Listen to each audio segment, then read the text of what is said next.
అందం, ఆరోగ్యం, ఆత్మవిశ్వాసం అనూస్తో సాధ్యం. ట్రాన్స్ఫర్మేషన్ సర్వీసెస్ పైన flat 50% discount. Anu's since 1982.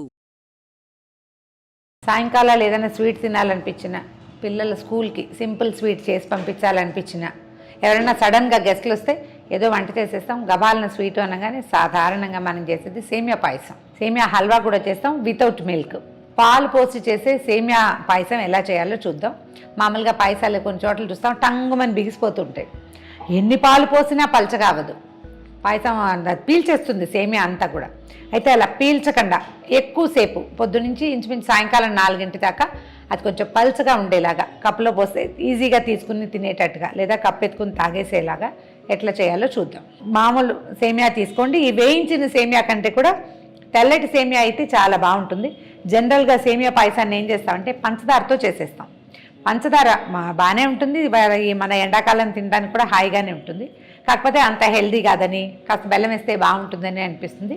So బెల్లంతో చేద్దాం. సేమియా పాయసాన్ని ఈవినింగ్ కనుక తీసుకుంటే తెల్లవారేసరికల్లా దగ్గు జలుబు వచ్చేస్తాయి, కొంతమందికి సూట్ కాదు. అలాంటి వాళ్ళకి బెల్లం చాలా బాగా ఉపయోగపడుతుంది. ఖర్జూరపు పాకంతో కూడా చేశాను నేను, చాలా బాగుంది అది కూడా.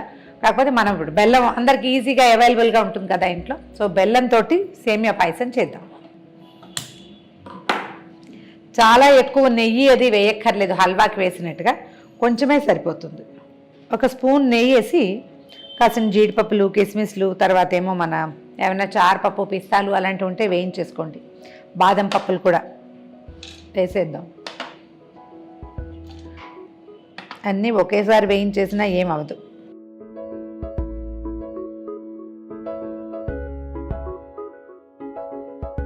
మనం పాయసంలో వేయదలుచుకున్న పప్పులన్నీ నేతిలో వేయించి తీసి పక్కన పెట్టేసుకోండి.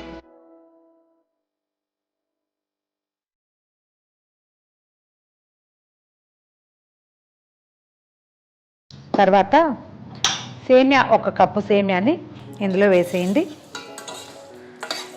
దోరగా కొంచెం మంచి కలర్ వచ్చేదాకా, మంచి వాసన వచ్చేదాకా వేయించుకోవాలి.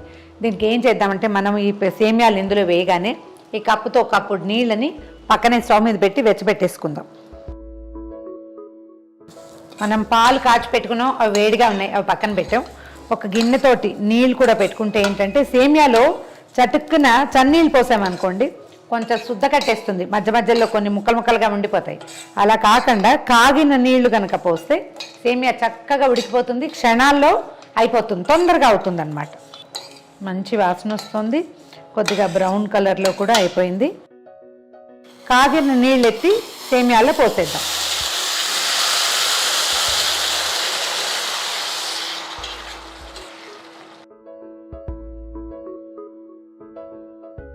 ఒక కప్పు సేమియాలకి 1 కప్పు నీళ్ళు పోసాం. ఈ నీళ్ళన్నీ పీల్చేసాక పాలు పోసుకోవచ్చు. మనం ఈ నీళ్లు పోయగానే ఇంకో మెథడ్ ఏం చేయాలంటే, మనము బెల్లం వేసుకోదలుచుకున్నాం కదా, బెల్లంలో ఇసుక కానీ మట్టి కానీ ఉండే అవకాశం ఉంది. అందుకని 1/3 కప్పు బెల్లం, 1 కప్పు సేమియాకి 1/3 కప్పు బెల్లాన్ని పక్కనే ఆ గిందాకటి నీళ్ళ గిన్నెలోనే వేసేయండి. అటు ఇటుగా 1/4 కప్పు నీళ్ళు పోయండి అందులో. దీన్ని కరగబెట్టేసుకోవాలి.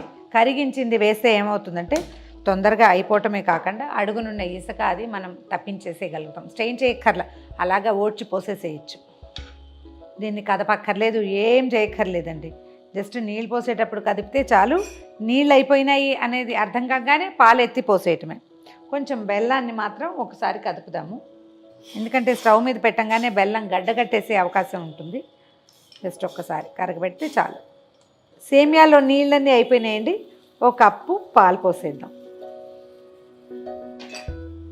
ఇవి హోల్ మిల్క్ పోసుకోవచ్చు, మనం మామూలు రోజువారీ వాడుకునే టోన్ మిల్క్ అది కూడా పోసుకోవచ్చు అండి, దానికి పెద్ద ఇబ్బంది ఏం లేదు. ఇప్పుడు పోసిన తర్వాత మనం బెల్లం వేసాక చివరికి మళ్ళీ పాలు పోస్తే ఎక్కువసేపు పలచగా ఉంటుంది.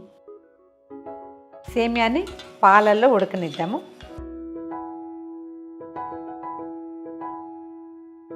సేమియాలు పూర్తిగా పాలతోటి ఉడికిపోయినాయి అండ్ మన బెల్లం కూడా కరిగిపోయింది పూర్తిగా. స్టవ్ సిమ్లో పెట్టి ఈ బెల్లం పాకాన్ని ఎత్తి సేమియాల్లో పోసేయండి. దీన్ని నేను ఎక్కువ పలచగా చేశాను, కొంచెం నీళ్ళు తక్కువ పోసి చిక్కగా కూడా చేసుకోవచ్చు. జస్ట్ మనకి ఇసుక రాకుండా ఉండేలాగా మాత్రం చూసుకోవాలి అంతే. ఎంత కాదన్నా బెల్లంలో ఇంచో కొంచెం కాస్త చిన్న చిన్న మట్టిగడ్డలు లాంటివి ఉంటాయి. ఒక 2 నిమిషాలు స్టవ్ మీద ఉంచితే సరిపోతుంది. బెల్లం పాకం వేసాక ఒక 2 మినిట్స్ స్టవ్ మీద ఉంచి స్టవ్ ఆపేసేయచ్చు, అయిపోయినట్టే. అయితే ఇప్పుడు మనం ఏం చేస్తాం, చివరికి కొంచెం ఏలక పొడి వేసుకోవటం, కుంకుమ పువ్వు ఉంటే కొద్దిగా పాలల్లో తడి పెట్టుకుని అది కూడా వేసుకుంటే కొంచెం మంచి బెటర్ కలర్ వస్తుంది. స్టవ్ ఆపేసేటప్పుడే మనం ఏలక పొడి,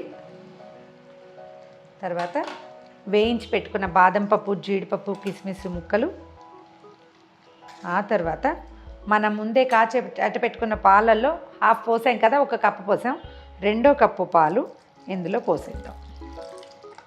పాలు పోస్తే ఇది పల్చగా మనం తినడానికి మధ్యాహ్నానికి కూడా చల్లారిన తర్వాత కూడా బాగుంటుంది. ఒకవేళ అలా కాదు ఇమీడియట్గా సర్వ్ చేసేటట్టయితే పాలు పోయవలసిన అవసరమే లేదు, అప్పుడే ఇచ్చేస్తే కొంచెం హల్వాలాగా కూడా ఉంటుంది, చక్కగా ఉంటుంది, పాయసంలాగాను హల్వాలాగాను. చల్లారితే మాత్రం ఇంకా అది బాగా గట్టిగా టంగుమని బిగిసిపోతుంది, కేక్ లాగా అవుతుంది. పాలు పోసి అట్టు పెడితే చక్కగా బాగుంటుంది. సాయంకాలం దాకా అంటే మార్నింగ్ 11 గంటలకు చేస్తే ఈవినింగ్ 4 o'clockకి కూడా సర్వ్ చేయొచ్చు. ఇది ఎండాకాలం కాబట్టి చల్లారిపోయిన తర్వాత ఫ్రిడ్జ్లో చిన్న చిన్న కప్పుల్లో పోసి పెడితే చిల్డ్గా కూడా సర్వ్ చేయొచ్చు. సేమ్యాలు వేడిగాను బాగుంటాయి, చల్లగాను బాగుంటాయి. ట్రై చేసి చూడండి. సర్వింగ్ బౌల్లో వేసేసుకుందాము.